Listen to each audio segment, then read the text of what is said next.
Good day sa inyo mga ka-Scoopy. Ngayon ay pumunta ako kay Henry dito sa malapit sa amin. Siya po ay nag-aayos talaga ng mga Scoopy na mapa.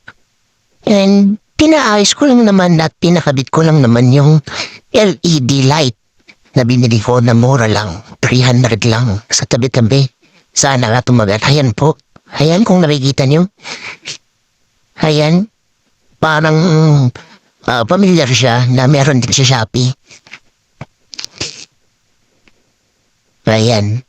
May hinugot lang siyang kulay yellow na wire. Ayan. At wala siyang pinuto na wire. Wala siyang pinutol. Ayan po. May idinagdag po siya na kulay blue. Walang labis, walang kulang na wire, walang cut. Kaya maganda talaga to si Kuya. Recommended po sa Henry. Ayan po. Ayan. Kulay yellow siya. Ayan. Tapos high beam. Kulay white. Maganda siya sa ulan pag kulay yellow para makita ka. Ayan. Maganda na si Scoopy. Ayan. Ayan. Maliwanag siguro naman. Yung tatamaan ng ilaw na yan. Ayan. Makikita pa ako.